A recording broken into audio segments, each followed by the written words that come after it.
Hello everyone. Namwese. We are so grateful to the Lord once again.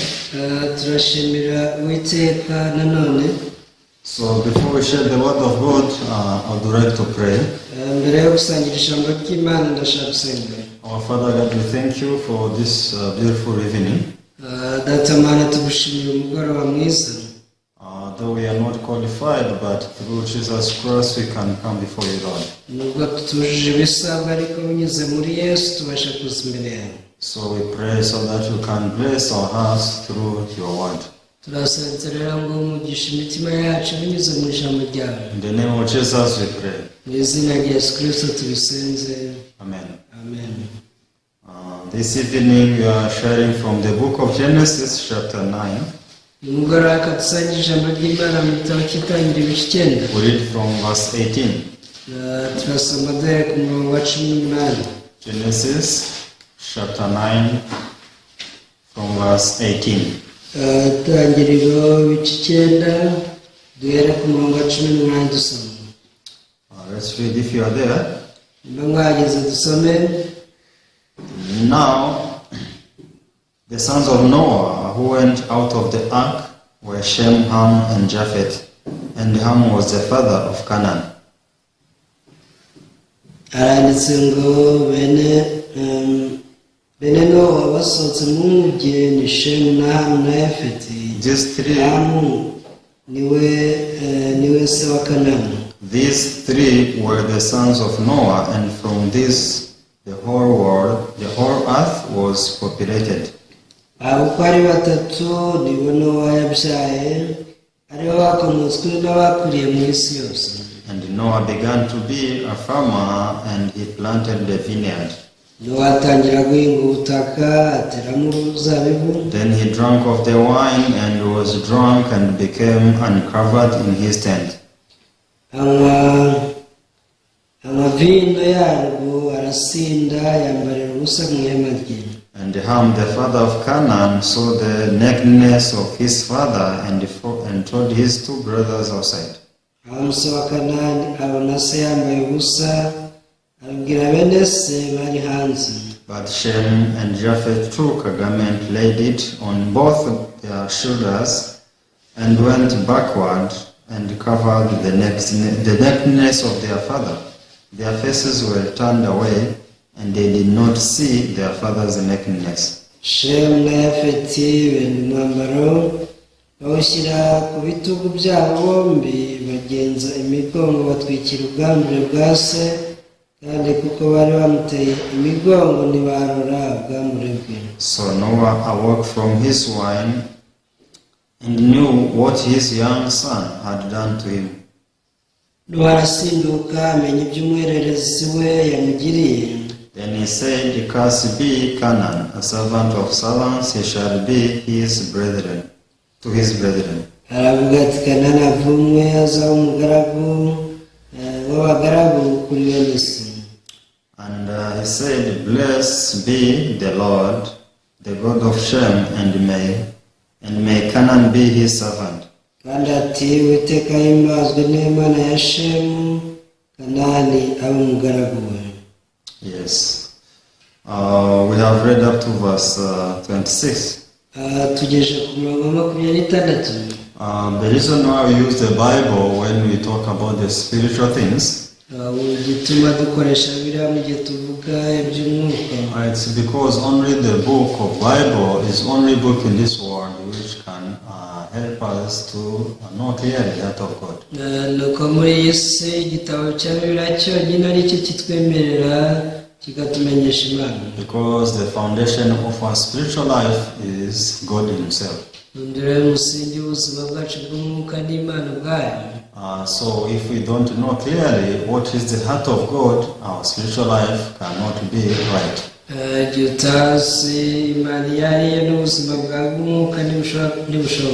if you really want to live your spiritual life in harmony with God, you need to know what is his heart clear.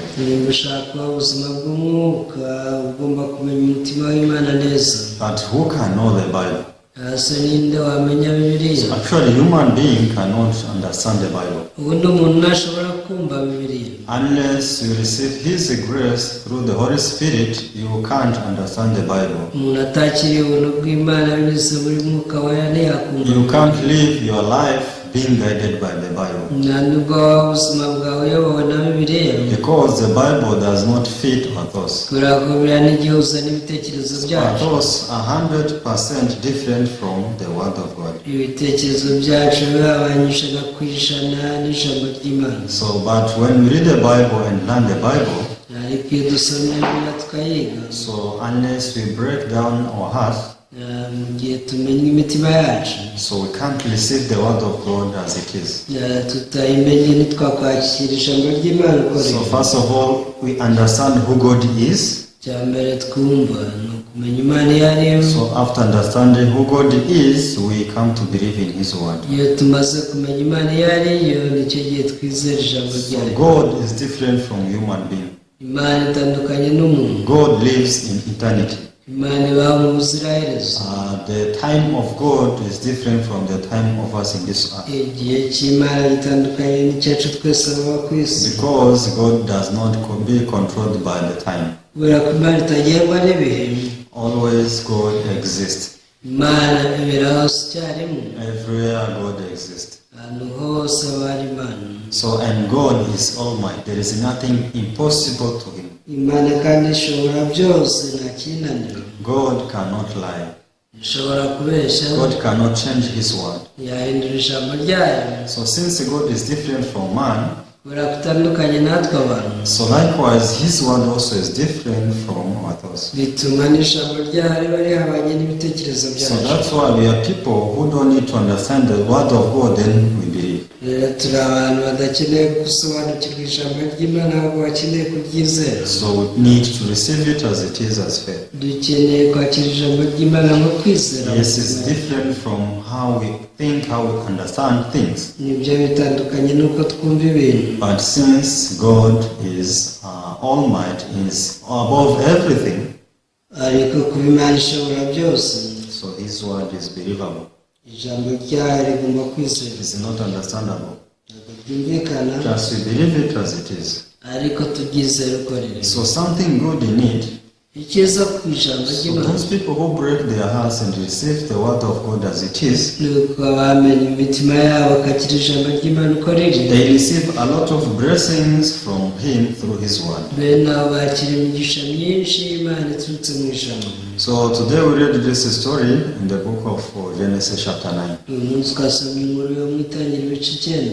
So it is the story which is telling us the time of Noah after coming out of the ark. iyi ni inkuru itubwira ibyabaye nyuma y'uko Nowa asohoka mu nkuta. As you know, Noah was saved when he was in the ark together with his son. murabizi ko Nowa yakijijwe n'abana be ubwo yari mu nkuge. So when God decided to destroy the whole world with the flood, Imana yemezaga kurimbuza isi yose umwuzure. so only Noah appeared righteous in the eyes of God. mu gihe cya Nowa niwe wenyine wagaragaye nk'umukiranutsi mu maso So y'Uwiteka. how Noah was righteous in the eyes of God? ese yabaye umukiranutsi gute? So I tried to understand in the beginning, but I couldn't understand. bigitangira nagerageje kubyumvisha birananira. How can God cause Noah righteous? ese ni gute Imana yise Nowa umukiranutsi? Because when we read chapter 6, we can see that every person was worthy to be destroyed in the eyes of God. iyo usomye ibice 6 ubona ko abantu bose baraho kurimbuka mu maso y'Imana. Because nothing was good in this earth. nta muntu mwiza n'umwe wari uri muri iyi si. It means even Noah himself was worthy to be destroyed. bivuze ko na Nowa ubwe cyari kimukwiriye ari kurimbuka. But later on, God said, Noah is righteous. ariko nyuma Imana yaje kumuhamya ngo Nowa ni umukiranutsi. So, but I came to discover that the reason why Noah became righteous in the eyes of God, ubwo nabitekerezaga naje kuvumbura ko icyatumye Nowa aba umukiranutsi. it is not that Noah did something good. si uko hari ikintu cyiza yakoze. Basically, he was evil. nawe kuko yari mubi. He was not qualified like other people. ntabyo yari yujuje nk'abandi bantu bose. But Noah came to understand this and receive it. ariko ibyavuzwe n'Imana yarabyumvishe kandi So arabyakira. he received this judgment of God in his heart. Kwakira urubanza rw'Imana mu mutima we. I'm not qualified. Ati rwose sinkwiriye. My spiritual life is not good. Ubuzima bwanjye bw'umwuka ntabwo bumeze neza. I'm good at nothing in this world. Nta cyiza na kimwe nshoboye muri iyi si. That's why I am worthy to be taken by the flood. Niyo mpamvu ikinkwiriye rwose ari ugutwarwa n'umwuzure. So received this in his heart made him to be righteous in his heart. Yakiraga mu mutima byamugize umukiranutsi. Because God wanted people to repent in their hearts. Kuko icyo Imana yashakaga ni uko abantu bihana mu mitima yabo. So when Noah accepted his true image before God, ubwo Nowa yemeraga ishusho ye imbere y'Imana. this heart of Noah was so much precious to God. Umutima wa Nowa wabayeho igiciro cyinshi ku Mana. Because God said, I need such people. Imana yavuze iti abantu nyine ni nk'abo. So others, they don't understand what I'm talking about. Abandi ntabwo bajya basobanukirwa ibyo mvugo. Others, they are so arrogant before my judgment. Abandi mbere y'urubanza n'imyanzuro yanyu usanga ari abibona. But only Noah accepted my judgment. Ariko Nowa wenyine niwe wemera umwanzuro wanyu. Only Noah realized how evil, how filthy he is. Nowa niwe wamenye ububi bwe wenyine. So in this way, God called him righteous. Ukuri ko Imana yamwise umukiranutsi. Because he appeared to be a person who only needed grace. Kubera ko yaje guhagarara mu mwanya w'abantu bakeneye ubuntu. So since he stood in the position where he was in need of grace, God bestowed his grace to him. Ubwo yageraga mu mwanya w'abakeneye ubuntu bwonyine, Imana yamugiriye ubuntu. So this chapter 9 is talking about when Noah came out of the ark, because we cannot talk everything in the ark right now. Igice cya 9 rero kivuga ubwo Nowa yarasohotse mu mugi, ntabwo twabasha kuvuga ibyabereye mu mugi byose. So Noah, after coming out of the ark together with his family, his sons. Ariko Nowa agisohoka mu mugi we n'abahungu be. So Bible is saying that Noah started to farm this land. Biravuga ngo Nowa yatangiye guhinga ubutaka. So he went and planted the vineyard in this land. Yaragiye ahinga urutoki mu murima we. After planting this vineyard, later on he prepared the wine. Amaze guhinga uruzabibu yatangiye kwenga inzoga. After preparing this wine, he drank. Ubwo yahishaga vino yarayinyweye So arasinda. he became drunkard. Yaje gusinda. So when he became drunkard, as was in his tent, Ubwo yasindaga ari mu nzu ye mu ihema. he became uncovered. Yageze n'ubwo yambara ubusa. So this son, his son, went in his tent. Kuri iyi nshuro hari umuhungu we winjiye mu ihema. His son was Ham, Yitwaga Hamu. one of the three his sons who came out of the ark together with their father. Umwe mu bahungu batatu basohotse mu mugi na se Nowa. Immediately after seeing the nakedness of his father, Ubwo yabonaga ubwambure bwa se he was so shocked. yarikanze. So he started to criticize his father. Yatangiye kunenga se cyane. So and he went out and spoke everything to his brothers. Ako kanya yahise ajya hanze ahita abibwira abavandimwe be. So his brothers rebuked him seriously. Ariko bo baramucyaha cyane. So after rebuking him, they went in the tent of their father. Bamaze kumucyaha bagiye mu ihema rya se. So but they didn't want to see the nakedness of their father. Ariko batifuza kubona isoni z'ubwambure bwa se. So they turned their faces and turned away, and they did not see their father's nakedness. Bateye umugongo bose bagenza umugongo kugira batabona ubwambure. That is how they covered the nakedness of their father. Uku niko bagiye bahita batwikira isoni z'ubwambure. So we can see that the way these two brothers judged their father was different from the way Ham judged his father. Rero tubona ko uburyo abavandimwe babiri batekereje se butandukanye n'uko Hamu yamutekereje. My father is like this. Ati data ugene ibi byo. How can my father be in this way? Ese ni gute yamera gutya? My father is so evil. Ni mubi cyane. My father is so stubborn. Bose ni nkubaganye. So this is how he was judging and criticizing Noah. Uku niko yanengaga se amucira urubanza. So actually, when Bible says that he planted a vineyard. bivuze ko yahinze urutoki cyangwa uruzabibu. Because when you read verse 20, Bible says, and Noah began to farm, to be a farmer, and he planted a vineyard. So he was farming the land.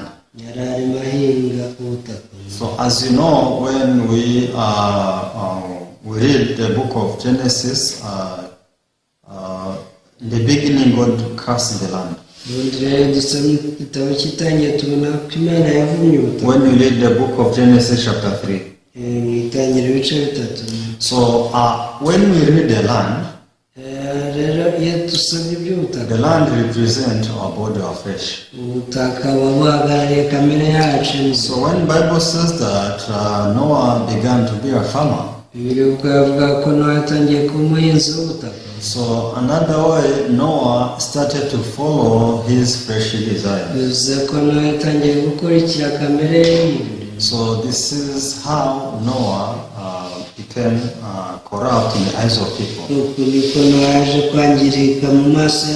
But what was the judgment of God towards Noah? In the book of Genesis chapter 6, the Bible calls Noah righteous. So do you think God can change his word?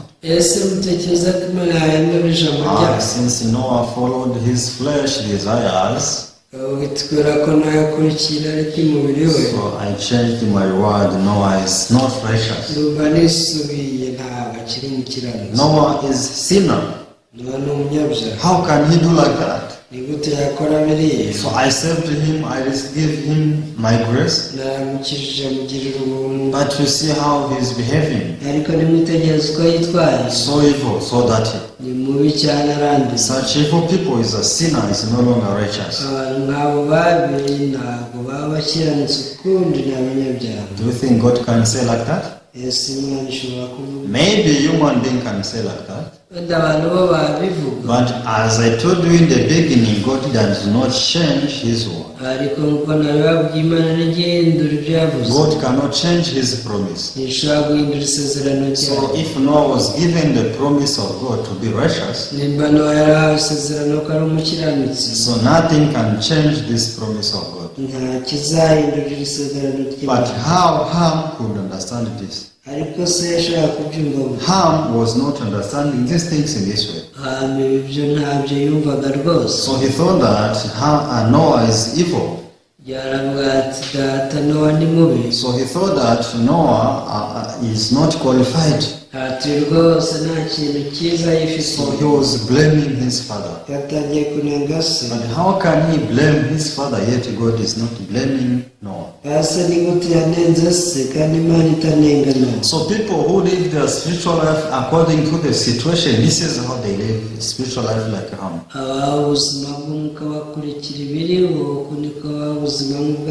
So actually situation, our spiritual life, the true spiritual life has nothing to do with the situation.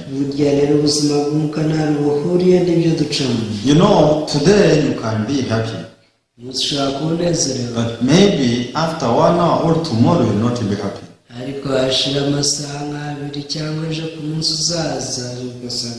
Maybe today in the morning you had a quarrel with your neighbor.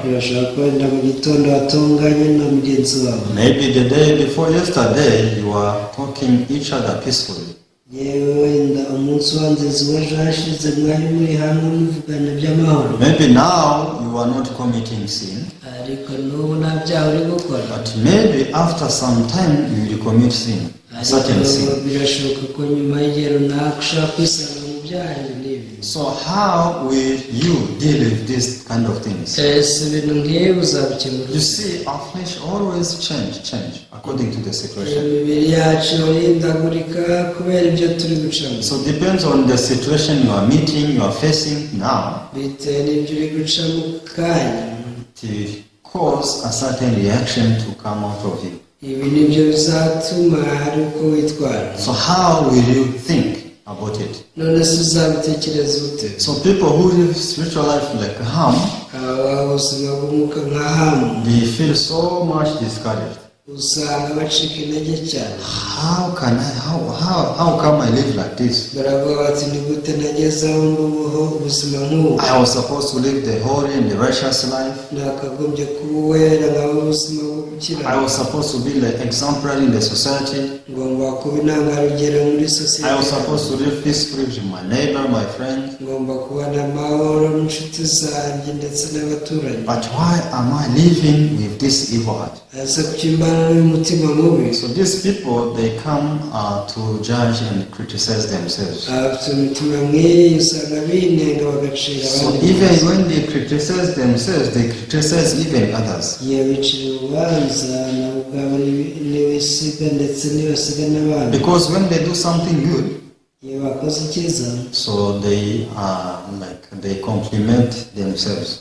usanga biyogeza. But when they see other people committing sin or do something bad, ariko iyo babonye undi muntu akoze ikosa, since they think that they have something good, they judge others. kubera ko batekereza ko hari icyiza barimo, usanga bacira abandi So urubanza. this is how their spiritual life is up and down. uku ni ku buzima bwabo bw'umwuka buhora ari gatebe gatoki. So we can see many people in this world, they live spiritual life like this son of Noah who is Ham. tubona ko abantu benshi muri iyi si baba ubuzima bw'umwuka nk'umwana wa Nohamu. But for sure, if you think about the heart of God, ariko uramutse utekereje ku mutima w'Imana, we have no problem to God. nta kibazo na kimwe dufite ku Mana. God does not criticize us. Imana ntishobora kutunenga. God does not judge you bad to you. Has no bad judgment to you. Imana nta rubanza yagucira. So God does not consider you according to the situation. yewe nta nubwo ujye kurebera mu byo uri gucamo. So those are the things of human being. ibyo ni iby'abantu. But will you live your spiritual life based on the heart of God or based on your own heart? ariko se wifuza kuba ubuzima bw'umwuka ugendeye ku mutima wawe cyangwa ku bushake bw'Imana? What is the real will of God? ese ko ku bushake bw'Imana nyabwo? The will of God is for us to live spiritual life not according to our own hearts but according to the heart of God. Imana ishaka ko tuba ubuzima bw'umwuka tutagendeye ku bitekerezo byacu ahubwo ku ijambo ryayo. Yes, I do sin every day. nibyo koko ndacumura buri I munsi. see evil heart arising in me every day. yefite n'umutima mubi ukomeza kunzamuka. According to my eyes, I can judge me to be a sinner. ugendeye ku maso yacu ntabwo ari ngenda umunyacyaha. So according to me, God cannot work for me in this situation. ngendeye ku byanjye gusa n'abana Imana ntiyamfashe. Because there are some people who try to be good so that they can receive the grace of God. abantu benshi bagerageza kuba abantu beza kugira babanze basingire ubuntu bw'Imana. They try to sanctify themselves so that once they pray, God can answer their prayer. bagerageza kwiyeza batekereza ko Imana ishaka gusubiza amasengesho But yabo. actually, instead of thinking like that, ariko burya gutekereza gutyo, you have to compare what you see and what God says. ujye wigereranya urebe ibyo ubonesha amaso yawe n'ibyo Imana ibona.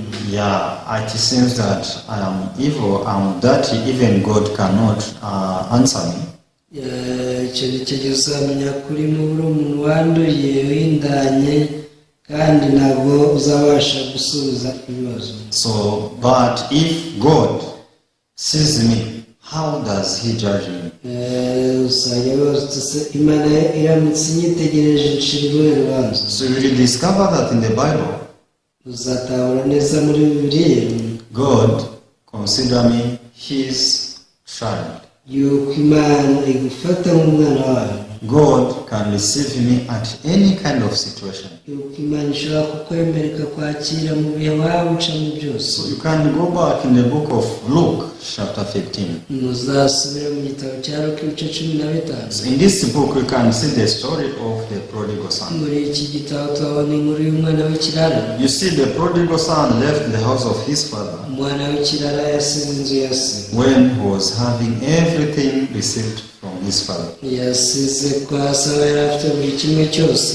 after going in the far country, he wasted everything he had. ageze mu gihugu cya kure ibyo yaratunze byose yarabyaye. So what I want to see, to make you see is his image when he was coming back in his father's house. icyo nshaka kubabwira ni ishusho yari afite ubwo yagarukaga kwa se. So what kind of heart was he having? ese niwe mutima yari afite? Maybe my father will not receive me. yavuga ati wenda data ntazanyakira. Maybe my father will curse me. data ashobora kumvuma. Maybe my father will chase me away. data ashobora kunyirukana. I gave you everything. Why are you coming back to my house? ati wowe naguhaye ibintu byose kuki ugaruka iwanjye? You, this stubborn guy, you have to go. You go and die. watesha mutwe we genda nushaka uzapfa. Maybe this is how this prodigal son was thinking in his heart. birashobora ko umwana w'ikirara kuyibwira. He had such kind of confusion in his heart. yari afite urujijo mw'uru mu mutima we. He was not sure about the heart of his father. nta cyizere yari afite ku mutima wa se. So if father may try to curse me and chase me away, yavuga ati data nagerageza kumvuma no kunyirukana. I will try to ask you to beg him sincerely so that I can serve him as one of his servants. nzagerageza kumwinginga kugira ngo mbe nk'umugaragu kuri we. So how can you know the heart of his father? ese wamenya umutima wa se gute? Once you read the Bible, you can discover the heart of the father. iyo usomye bibiliya nicyo gihe utahura umutima wa se. Actually, the heart of his father umutima se yari afite was waiting his son to come back. wari uwo gutegereza umwana we kugeza igihe azagaruka. The father was missing his son so badly. uyu mubyeyi yari akumbuye umwana we cyane. So when he saw his son coming back, yabonaga umwana we agaruka. he ran towards him and hugged him and kissed him. yarirukanse aramuhobera aramusoma. So you cannot imagine. ntabwo rwose niba wabyibwira. What kind of this father? yesu uyu mubyeyi ni umubyeyi. So this father does not exist in this world. muri iyi si tubamo ntabwo umubyeyi nk'uyu abaho. Actually, this is the father God we are talking about. niyo mpamvu uyu mubyeyi uvugwamo ari imana data. So you may judge yourself to be evil. ushobora kwicira urubanza kuri mubi cyane. You may judge yourself badly. ushobora kwicira urubanza nabi. But God does not judge you badly. ariko ni ukuri imana nijya gucira No urubanza. matter what kind of situation you may be, God is always positive to you. ibihe byose waba unyuramo imana ihora ari mu ruhande. Always God wants to bestow His grace upon you. imana ishaka kugirira ubuntu. So the situation may change over you, ibihe bishobora guhinduka igihe icyo ari cyo cyose kuri wowe. but God will not follow the situation. ariko imana ntizahinduka ngo ikurikire ibyo God bintu. will always focus and follow His promise. ntabwo buri gihe usita ku isezerano wayihaye. Yes, my son is following the flesh desires. izajya ivuga iti dore umwana wanjye kuko arakurikira kamere He's being dragged by his flesh. dore kamere rwose iramushoreye. And still he is my son. ariko n'ubundi aracyari umwana wanjye. Still he is my just. dore ni umukiranutsi wanjye. So God always does everything possible so that we may come back to Him, but He cannot change His promise. buri gihe imana ikora byose kugira ngo tuyigarukire. So, but many people who live social life like Ham, ariko abaho ubuzima bw'umwuka nka Hamu, instead of seeing and focusing on the promise of God, aho kugira ngo bite ku isezerano ry'imana, they judge and they criticize everyone according to their eyes. usanga baca urubanza bakanenga abandi uko bababona. When we read the book of Numbers chapter 23, mu gitabo cyo kubara ibice 23, Numbers chapter 23, verse 21. kubara 23 umurongo wa 21.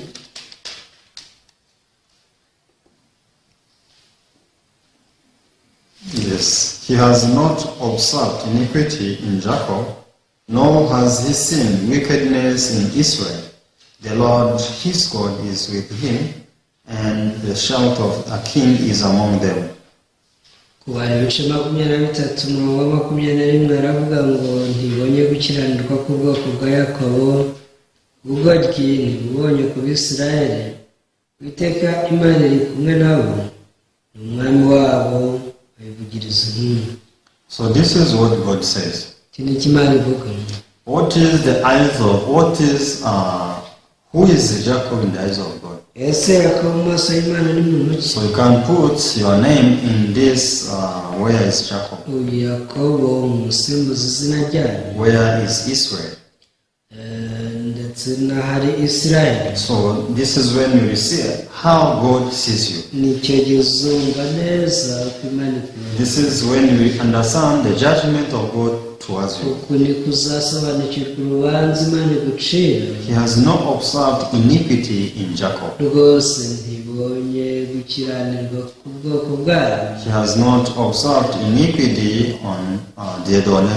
Yewe nigeze ubona gukiranirwa kwa Diodone. He is not observed iniquity in Edmond. Nta nubwo ibona gukiranirwa kwa Edmond. He is not observed iniquity on the followers who are following this lecture. Namwe mwese abakurikira ijambo ntibona gukiranirwa kwanyu. I don't know who are you, Ntabwo nzi uwo uri we. but God is telling you that is not observed iniquity in you. Ariko Imana ikubwira iti nta gukiranirwa mubonye. Maybe when you check yourself, you can see the iniquity. Wenda iyo ugenzuye ubwawe ubona ufite gukiranirwa. Does it mean that God is blind? Ariko se bivuze ko Imana ubwo yo iba ifite ubumuga bwo kutabona. So if you say that you have iniquity, yet God is saying does not see the iniquity in you, uramutse ubuze ko ubona gukiranirwa kwawe kandi Imana itakubona, it means you despise God so much. bivuze ko uri umuntu usuzugura Imana cyane. You are telling God, does not you see? Ubwira Imana uti Imana ntabwo ureba Do ko not you see this iniquity I have? ntabwo ubasha kureba gukiranirwa kwanjye. Maybe you are blind. Bishoboye ko ufite ubumuga bwo kutareba. Maybe you are speaking this with your heart, not your lip. Wenda ibyo urabivugana umutima atari ururimi. Because if God tells you that does not observe iniquity in you, and you say you have iniquity, it means this is how you are telling God. Imana ikubwiye iti nta gukiranirwa ufite uko ugiye mfite gukiranirwa. Nor has he seen wickedness in Israel. Yewe nta kibonye mu Bisirayeli cyangwa bugoryi. This is the way God judges. Uku niko Imana icira abantu urubanza. So this is how we need to live spiritual life. Ni nako dukeneye kuba ubuzima bwa mwuka. Wow, if God judges me like that, Ukabona nimba kuko Imana ari ukumfata, there is no other such God in this world. nta yindi Mana iriho muri iyi si I n'iyi. believe and trust such one. Reka nanjye nizere Imana gusa. Because he is merciful Lord.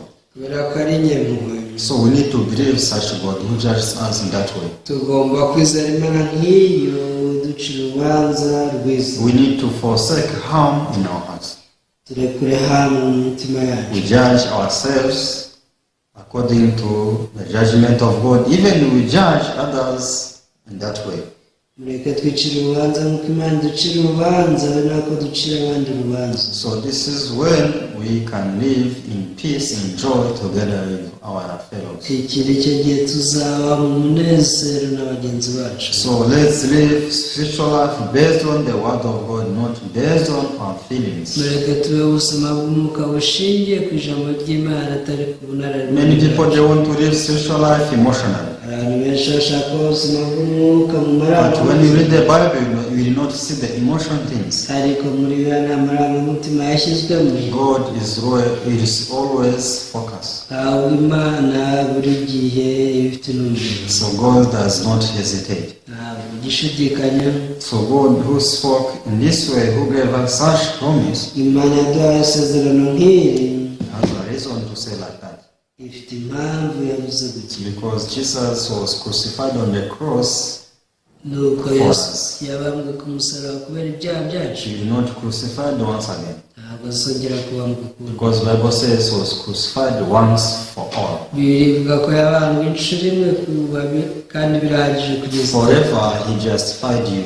kugeza iteka ryose yaragutsindishije. Because the Bible shows us that he didn't enter in the tabernacle of this world. Bibiliya itwereka ko atigeze yinjira mu ihema ryo mu isi. He shed his blood in the tabernacle of heaven. Amaraso yameneye ku gicaniro cyo mu ijuru. So it means our sin were covered in the eyes of God. Bivuze ko ibyaha byacu byatwikiriwe mu maso Our y'Imana. iniquity, our wickedness were covered in the eyes of God. Gukiranirwa kwacu n'ubugoryi bwacu byatwikiriwe n'amaraso. The nakedness of Noah was covered in the eyes of God. uku niko n'isoni z'ubwa mbere za Nowa zari zamaze gutwikirwa mu maso But y'Imana. foolishly Ham could see the nakedness of Noah. ariko mu bupfapfa Hamu yaje kwitegereza isoni z'ubwa mbere bwa se. That is how foolishly many people they see their nakedness. uyu munsi niko abantu mu bupfapfa bwabo bakomeza kwibona bambaye So ubusa. this is how people they keep seeing the nakedness of their neighbors, their followers, their ubu nako bashishikazwa n'inenge cyangwa isoni z'ubwa mbere bwa bagenzi babo. But God does not see our nakedness, our wickedness, our iniquity. nyamara Imana nijya ibona gukiranirwa kwacu no kwica amategeko kwacu. So I hope we move our heart in the promise of God. Ningiye ko twakwimura imitima yacu kwinjira mu isezerano ry'Imana. I hope we can live our spiritual life joyfully following the promise of God. kandi ibyo rwose tukaba ubuzima bw'umwuka tunezerewe dukurikira ubushake bw'Imana. I don't know what kind of situation you are in, ntabwo nzi uri gucamo uko bimeze, but what I know is the promise of God towards you. ariko hari icyo nzi kimwe, ni isezerano ry'Imana kuri wowe. You are holy, you are just, not when you don't commit sin. uri umwere umukiranutse atari igihe utakoze ibyaha gusa. Even when you see your wickedness, your nakedness to God, you are holy, you are just. ahubwo no mu gihe ubona intege nke zawe, icyo gihe nabwo ukiri umukiranutsi mu maso y'Imana. So I say like this because that is how God says. ibi mbabwiye ko ariko Imana ivuga. So I hope we believe in the promise of God. niringiye ko mwakwizera isezerano ry'Imana. Let's live spiritual life on the side of God. mureke tube ubuzima bw'umwuka turi mu ruhande rw'Imana. Put aside your feelings, your emotion. dushyire hasi amarangamutima yacu. Thank you so much. murakoze cyane. Let me pray. dusenge. Father, thank you for this evening once again. data twongeye kugushimira uyu mugoroba. We thank you because you always judge us good. turagushimira ko buri gihe duca urubanza rutari rubi. Satan deceives us and we focus on the situation. kandi ntidushike ngo twite ku biriho. But Lord, you give us the power in our hearts so that we can defeat the deceit of Satan and come on the side of the promise. kugira gasana duha imbaraga kugira ngo tuneshe imitego ya Satani tujye mu ruhande rw'isezerano. We pray everything in the name of Jesus. ibi byose tubiseze mu izina rya Yesu. Amen. amen. Thank you so much. See you next time. murakoze cyane nawe utaha.